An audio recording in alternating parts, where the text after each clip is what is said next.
नमस्कार, मैं हूं मंगलेश्वर। आज हम बात करेंगे दीक्षा भूमि। दीक्षा भूमि मतलब नागपुर। नागपुर की अगर बात आती है और दीक्षा भूमि की बात ना हो, ऐसा हो ही नहीं सकता, क्योंकि दीक्षा भूमि का नाम लेते ही जो अम्बेडकरवादी हैं और जो अम्बेडकर के अनुयायी हैं, वो मतलब याद करते हैं दीक्षा भूमि नागपुर को, जहां पर 14 अक्टूबर 1956 को बाबा साहेब अम्बेडकर, जो संविधान निर्माता डॉक्टर बाबा साहेब अम्बेडकर हैं, उन्होंने अपने लाखों अनुयायियों के साथ यहाँ पर बौद्ध धर्म की दीक्षा ली थी।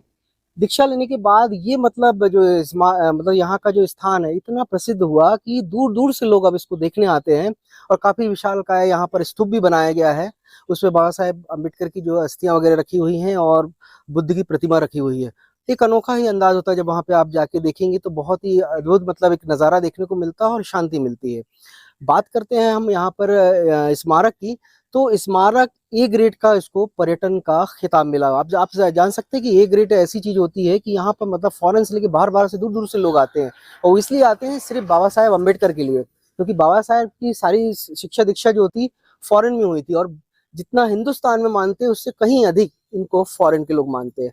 अब इस स्मारक में एक ऐसी मतलब चीज मतलब घटनाक्रम हो रहा है वहां पर, कि अब जो बाबा साहेब अम्बेडकर के अनुयायी थे, अब वो सड़कों पर उतर आए हैं और आंदोलन की राह पकड़ रहे हैं। तो आखिर ऐसा क्या है वहां स्मारक में कि जो मतलब उनको आंदोलन का रास्ता इख्तियार करना पड़ रहा है? तो मैं थोड़ा सा यहाँ संक्षेप में बताना चाहूंगा कि स्मारक के पास जो बीजेपी गवर्नमेंट जब वहां पर मतलब बैठी महाराष्ट्र सरकार में, तो इन्होंने 2023 में जो स्मारक समिति है उसके माध्यम से उनसे अनुमति लेके वहां पर एक मतलब दीक्षा भूमि का जो पुनर्निर्माण का काम है उसको मतलब चालू किया है। उसके लिए तकरीबन बताते हैं कि 200 करोड़ रुपए की राशि स्वीकृत की गई है, 100 करोड़ रुपए की राशि दे दी गई है, काम भी चल रहा है।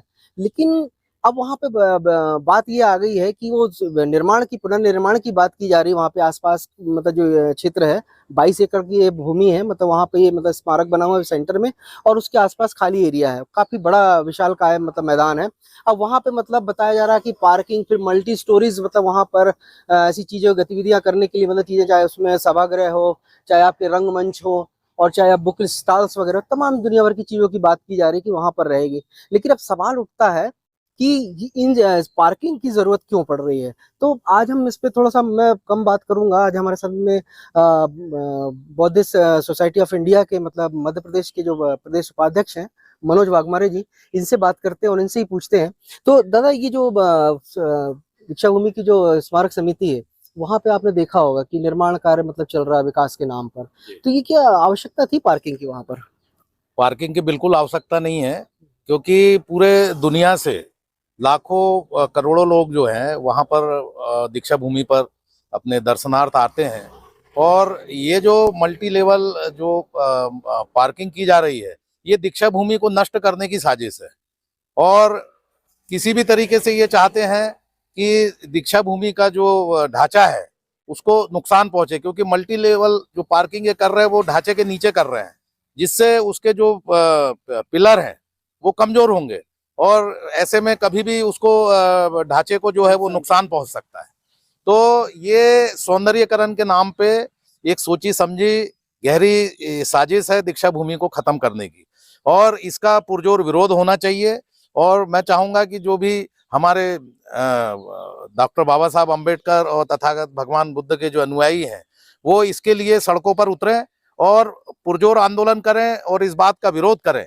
क्योंकि 14 अक्टूबर को या दशहरे के समय, अशोक विजयादशमी पे, जब पूरे दुनिया भर से लोग जब वहां पर लाखों की तादाद में, करोड़ों की तादाद में जब वहां आते हैं, तो वहां पर वो पैदल ही, क्योंकि वहां तो उनको गाड़ियां ले जाने की आवश्यकता नहीं होती है, वो बाहर ही जो है गाड़ियां अपनी अपनी पार्क करके और पैदल ही दीक्षा भूमि पे दर्शनार्थ जाते हैं। तो ऐसे में वहां पर पार्किंग की मतलब पार्किंग के लिए व्यवस्था बनाना, ये मेरी समझ से परे है कि क्यों, किस लिए पार्किंग वहां पर बनाई जा रही है। अच्छा, जो वहाँ पे जो दीक्षा भूमि स्मारक समिति के जो सचिव हैं डॉक्टर राजेंद्र जो बगोई साहब हैं, उनने अभी बीच में मतलब वहाँ पर प्रेस के कुछ लोग थे और फिर जनप्रतिनिधि भी थे अम्बेडकर अनुयायी, तो उनसे बातचीत जब संवाद हुआ तो वहाँ पे मतलब उन्होंने कहा कि भाई विकास भी जरूरी है, लेकिन विकास के नाम पे अगर उस चीज को, अगर जो उसकी नेचुरलिटी है वो कहीं ना कहीं हमें भी लगता है कि वो उसको मतलब थोड़ा सा खराब होगी। क्यों? क्योंकि जो अभी अपन देखते हैं वहाँ पे जो दीक्षा भूमि का खाली स्थान है, दूर से ही खूबसूरत लगता है, अगर हम एरियल से देखें उसको ऊपर से, वो भी बड़ा अच्छा लगता है। अभी चारों तरफ से अगर घिर जाएगा, उसकी नेचुरलिटी तो खत्म हो जाएगी। तो ये स्मारक समिति को क्या इतना मतलब थोड़ा सा सोचना समझना नहीं चाहिए अनुमति देने से पहले? बिल्कुल सोचना चाहिए था, क्योंकि जो दीक्षा भूमि का जो ढांचा तैयार हुआ है, वो दोबारा उस टाइप का ढांचा जो है वो निर्मित नहीं किया जा सकता, निर्मित नहीं हो सकता है।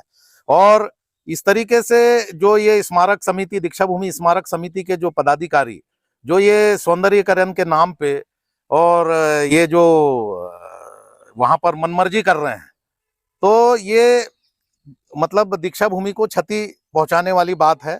और वहां पर डॉक्टर अंबेडकर और बौद्ध अनुयायी ये चाहते हैं कि जिस हालत में दीक्षा भूमि है वो उसी हालत में रहे, क्योंकि वहां पर जो है अशोक विजयादशमी के समय पे लाखों करोड़ों पुस्तकों की बिक्री होती है, दुकानें मतलब स्टॉल लगते हैं, तो उनके लिए जगह नहीं बचेंगी, तो वो बुक स्टॉल जो है वो कहाँ लगेंगे। नहीं, लेकिन वो बता रहे कि जब इसका निर्माण किया जाएगा, जो मल्टी स्टोरी जो बन रही है, तो वहां पे बुक स्टॉल का भी रहेगा, उनको दुकानें दी जाएंगी। नहीं, ये तो फिर भी उसमें मतलब जो है वो काफी कंजस्टेड हो जाएगा, और जिस तरीके से जो एक खुलापन और जो प्राकृतिक जो सौंदर्य है दीक्षा भूमि का, वो खत्म हो जाएगा। तो इसलिए उसको मतलब जो है जिस स्थिति में है उसी स्थिति में हम ये चाहेंगे कि दीक्षा भूमि होना चाहिए। और इसके लिए स्मारक समिति के जो पदाधिकारी है इनको पुनर्विचार करके और सौंदर्यीकरण के नाम पे जो भी साजिश चल रही है उसको तत्काल बंद किया जाना चाहिए। नहीं तो जो भी डॉक्टर अंबेडकर और बुद्धिस्ट संस्थाएं हैं वे इसके लिए सड़कों पे उतरेंगे और इसका पुरजोर विरोध करेंगे। अच्छा, एक चीज और मैं आपको बता दूं कि जो स्मारक समिति है, वो जो पूरा 22 एकड़ का जो एरिया है, उसमें बताते कि 14 गेट हैं बाहर से, लेकिन वो 14 गेट कभी खुलते नहीं हैं, बंद के बंद। अभी संवाद जब चल रहा था वहां पे, तो कुछ लोगों ने ऑब्जेक्शन भी उठाया कि भाई आप 14 गेट जो बने हुए हैं तो चारों तरफ से खोलना चाहिए, एक या दो ही गेट खुलते हैं, बाकी सब बंद रहते हैं। और दूसरी चीज, मैं एक चीज और दादा बताऊं आपको, कि जब हम लोग भी जाते हैं, हम यहाँ मध्य प्रदेश से जाते, बड़ा वो लेके जाते कि बाबा साहेब का जन्म तो मध्य प्रदेश में मऊ में हुआ है, लेकिन दीक्षा भूमि में जाना चाहिए क्योंकि बाबा साहेब ने वहां दीक्षा ली। लेकिन जब हम अंदर जाते हैं तो दुनिया भर की बंदिशें, फोटो नहीं खींचना, आप यहाँ नहीं, तो ये बंदिशें मतलब हम क्या दूसरे कल्चर को भी, यहाँ भाई आदमी आ रहा उतारे फोटो उतारे, मना क्यों किया जाता है? नहीं नहीं, बिल्कुल मना नहीं किया जाना चाहिए, क्योंकि इतने दूर दूर से लोग आते हैं, तो वो वहाँ का जो सौंदर्य है और जो मतलब बाबा साहब के जो अस्थियां हैं और जो स्थल है, तो उसके फोटोग्राफ्स वो ले जाना चाहते हैं कि यादगार के रूप में। अच्छा है ना, उससे तो प्रचार होता है, लोग तो और उससे और प्रचार होता है, तो इस चीज की मनाही बिल्कुल नहीं होना चाहिए। अगर यही देखा जाए, कोई अगर नेता आता है और कोई जनप्रति या बड़ा ऐसा है, तो वो उसको कोई मना ही नहीं, कोई उसके लिए कोई मनाही नहीं है। कोई नेता आए, कोई मंत्री आए, उसके लिए कोई मनाही नहीं, सब अलाउ किया जाता है। तो बाबा साहेब क्या सिर्फ मतलब अब बाबा साहेब को भी मतलब डिवाइड कर दिया गया है कि गरीबों के जब मसीहा थे वो है, अभी तो दलितों को बोले हम तो गरीबों के, लेकिन गरीबों को मतलब एक आम आदमी को मतलब वहां पे फोटो नहीं खींच सकता, दूसरा आता बड़ा आदमी वो बढ़िया खींच के चला जाता, उसके लिए कोई नहीं। तो ये क्या डिवाइड कर रहे हैं? बिल्कुल, ये डिवाइड करने की साजिश है, क्योंकि एक आम आदमी को आप प्रतिबंधित कर रहे हैं और दूसरे जो वीआईपी है उनको अलाउ कर रहे हैं, तो ये वो बांटने की साजिश है और इसको बंद किया जाना चाहिए। जैसे ये अब ये वहां पे जब आप काफी लोग मतलब जाके विरोध कर रहे हैं, चल रहा भी 1 जुलाई को वहां पे मीटिंग भी है, बुलाया गया, तो अभी यहाँ से मतलब जबलपुर से मध्य प्रदेश से कुछ जाएंगे क्या लोग? बिल्कुल, मैं चाहूंगा कि हमारी जो भारतीय बौद्ध महासभा है, इसकी शाखाएं विभिन्न राज्यों में, विभिन्न जिलों में हैं, और वहां से हमारे पदाधिकारी जो है वो वहां पहुंच रहे हैं और विरोध भी दर्ज कर रहे हैं। हम भी चाहेंगे कि जबलपुर से जो है, हम लोग भी जब ऐसा कोई मतलब बड़ा आंदोलन होगा तो हम लोग भी वहां प्रस्थान करेंगे और अपना विरोध दर्ज कराएंगे। और यहाँ भी हम जबलपुर में भी जो है वो महाराष्ट्र शासन के नाम से दी बुद्धिस्ट सोसाइटी ऑफ इंडिया, भारतीय बौद्ध महासभा की तरफ से एक ज्ञापन देंगे कि दीक्षा भूमि के सौंदर्यीकरण के नाम पे जो भी साजिश की जा रही है इसको तत्काल बंद किया जाए। और इसमें एक बात और मैं कहना चाहूंगा कि दीक्षा भूमि स्मारक समिति जो है, ये इसके पदाधिकारी पिछले 70 साल से उसका 7/12 यानी कि जिसको खसरा बोलते हैं हम, वो खसरे में नाम नहीं मतलब दर्ज नहीं करवा पाए। ये भी बड़े शर्म की बात है कि खसरे में दीक्षा भूमि की जगह पे शासकीय मतलब जो है वो भूमि दर्ज है, तो उसमें मतलब जो है वो स्मारक या दीक्षा भूमि के नाम से क्यों नहीं दर्ज है और इन्होंने क्यों नहीं करा? ये पदाधिकारी क्या मतलब 70 साल से सो रहे थे क्या? अभी 3-4 दिन पहले जब वहां पे संवाद था, लोगों बैठ के बात की, तो गवई साहब ने एक चीज बोली कि जो अध्यक्ष हैं, पिछली जो कार्यकारिणी थी, उन्होंने डॉक्यूमेंट हमको उपलब्ध नहीं कराए। तो ये डॉक्यूमेंट उपलब्ध नहीं कराने के पीछे क्या मानते हैं आप? अब कौन से डॉक्यूमेंट उपलब्ध नहीं कराए जब खसरे में ही नाम नहीं है, तो और कौन से डॉक्यूमेंट मतलब उनको उपलब्ध कराने थे? वो तो दूसरे जो चंद्रपुर से कुछ दूसरे संगठन के पदाधिकारी आए, वो लोग मतलब जो है उन्होंने सारा बता रहे हाँ, वो लोग अभी मतलब जो है वो खसरे में नाम दर्ज करने की कार्रवाई कर रहे हैं। तो ये कितने शर्म की बात है कि जो दीक्षा भूमि स्मारक समिति के पदाधिकारी है, वो 70 साल से उन्होंने कुछ नहीं किया और दूसरे संगठनों को आगे आना पड़ रहा है। तो ये एक विचारणीय मतलब प्रश्न है। नहीं, अब एक चीज और आती है कि भाई पुरानी कार्यकारिणी थी, अब बताते हैं कि वो दूसरी पहले वाली कार्यकारिणी थी, उन्होंने इजाजत दी वहां पे वो जो पुनर्निर्माण का जो काम चल रहा है। लेकिन जब दूसरी कार्यकारिणी आई तो इसको तो ऑब्जेक्शन उठाना चाहिए ना। ये लोग भी आंखें बंद करके बैठे हुए हैं, तो क्या आपको लगता है कि कहीं ना कहीं जो समिति है, जो स्मारक समिति है, ये भी कहीं ना कहीं किसी चीज में इन्वॉल्व है? नहीं, बिल्कुल इन्वॉल्व है, क्योंकि भाई ठीक है, पुरानी जो समिति थी उन्होंने यदि इसके लिए मतलब प्रस्ताव यदि पास भी किया था, तो भाई दूसरी जो नई समिति आई है ऑब्जेक्शन उठाना था। उस पर ऑब्जेक्शन उठाना था, उस पर पुनर्विचार कर सकती थी वो। इसमें एक चीज और देखी जा रही है कि इतने बड़े बड़े संगठन है, चाहे वो बौद्ध महासभा हो, चाहे और भी तमाम दुनिया भर के संगठन है बाबा साहेब के समर्थक के, लेकिन उनसे भी कैसा बैठ के मतलब कोई चर्चा नहीं करी गई। बंद कमरे में सारा चीज हो जाता है और काम भी शुरू हो जाता है। तो कहीं ना कहीं आपको लगता है कि समिति और ऐसा भी, हम किसी संगठन का नाम नहीं लेंगे, बाहरी संगठनों का ऐसा बता रहे हैं कि दबाव है या प्रभाव है, उसको लेके मतलब ये, और बता रहे कि लोग भी बैठे हुए हैं उनके, तो ये कहीं दूसरे लोगों के कैप्चर में है समिति? बिल्कुल, ये जो है वो दूसरों के इशारे पे जो है स्मारक दीक्षा भूमि स्मारक समिति जो है और उसके पदाधिकारी कार्य कर रहे हैं। कुछ ऐसी शक्तियां हैं जो नहीं चाहती कि बाबा साहब की दीक्षा भूमि जो है वो यहाँ रहे, इसलिए वो उसके लिए गहरी साजिश के तहत, और शुरू से ये देखा गया कि स्मारक समिति के जो पदाधिकारी रहे हैं वो किसी ना किसी हिंदूवादी संगठन के दबाव में मतलब जो है कार्य करते रहे हैं और अभी भी जो है वो कार्य कर रहे हैं, और उसी के तहत ये सारी बातें हो रही है। और हमारे जो पदाधिकारी दीक्षा भूमि स्मारक समिति में है वो भी मतलब जो है बिके हुए हैं और मूक दर्शक होकर ये सारी चीजें होने दे रहे हैं। ये बड़े शर्म की बात है। इतने लोग जब विरोध कर रहे हैं, तो जो समिति है, समिति को तो जनता के साथ होना चाहिए। अगर आज के दिन अगर मान लीजिए बाबा साहेब अगर जिंदा होते, अगर वो सब चीजें होते, तो क्या उनका साथ देते या पब्लिक का साथ देते? बिल्कुल सही बात है। स्मारक समिति जो है इसको बिल्कुल जनता की आवाज बनना चाहिए, जनता के साथ होना चाहिए। और आप सही बोल रहे हैं कि बाबा साहब यदि आज होते तो लोग भाई बाबा साहब के साथ होते, ना कि दूसरे लोगों के साथ, समिति के साथ।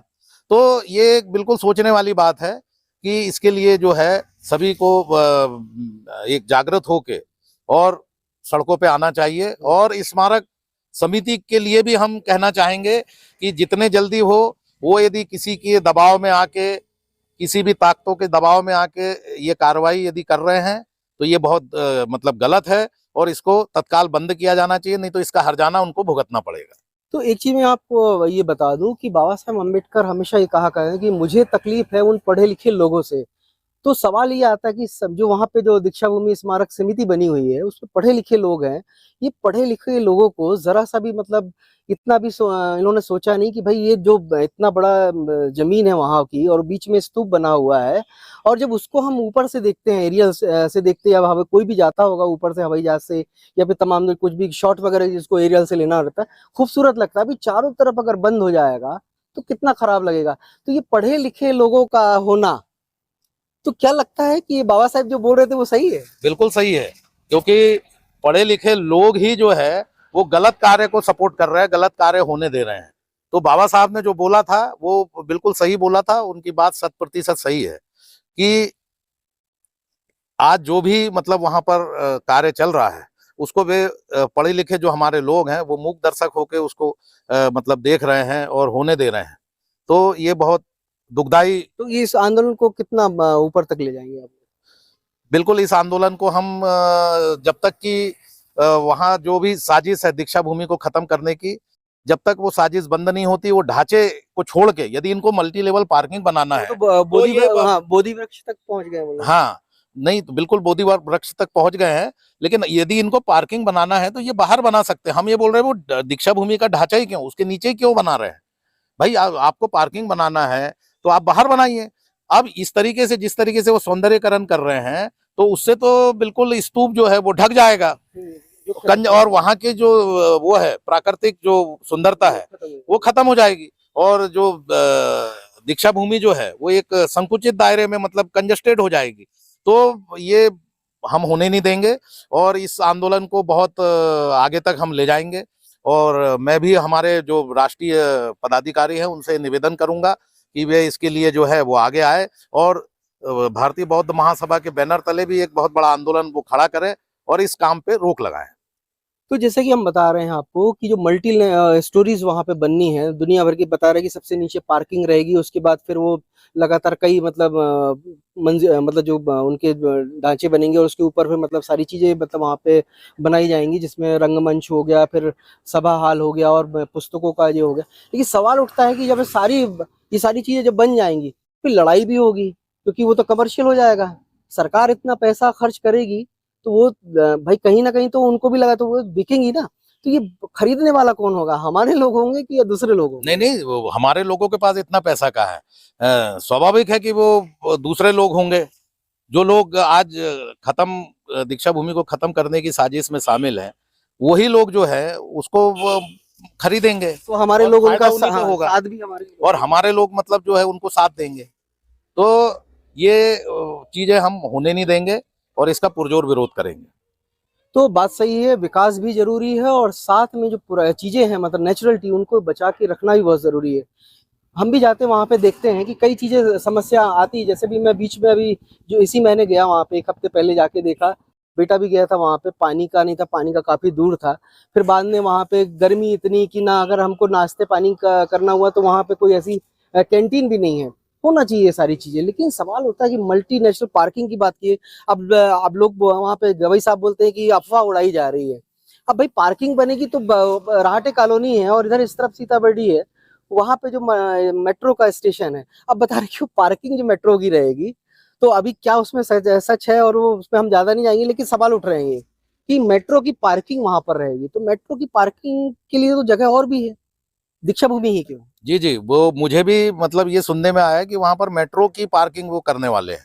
तो हमारा कहने का मतलब उसके लिए दीक्षा भूमि ही क्यों, और भी है। और भी जगह मतलब जो है उसके आसपास काफी जगह है, वहां वो लोग कर सकते हैं।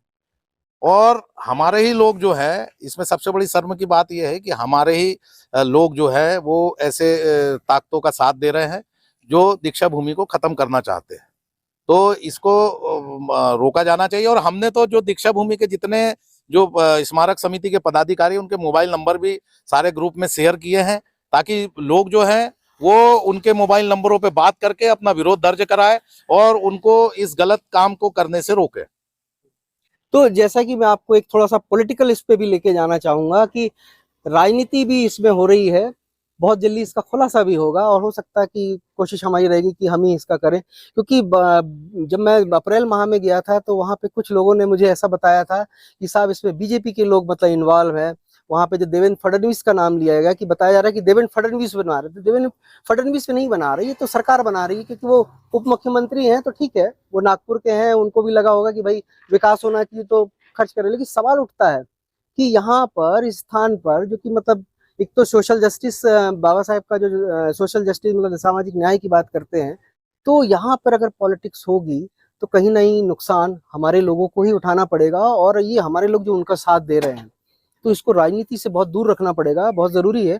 नहीं तो वो जो इतना बड़ा आप बना रहे हैं वहां पे, पार्किंग से लेके दुनिया भर की आप लोग बात कर रहे हैं, पार्किंग बना रहे हैं, फिर वो मल्टी स्टोरीज बनेंगी, कैंटीन बता रहे हैं कि दुनिया भर का चीजें करेंगे, लेकिन सवाल उठता है कि इस पे हक किसका होगा, कौन होगा उसको लेने वाला और कौन इसको चलाएगा?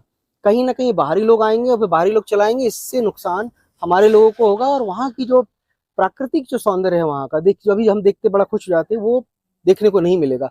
तो हमारी कोशिश है, विकास जरूरी है, लेकिन विकास ऐसा भी ना हो कि उसकी सुंदरता, और जो बाबा साहेब के नाम पे इतना लाखों करोड़ों लोग बाहर से और इंडिया से जाते हैं, तो वो भी उनको उनकी भी मतलब जो भावनाएं जुड़ी हुई हैं, उनकी भावनाओं का भी कदर करना पड़ेगा। जबलपुर से मंगलेश्वर।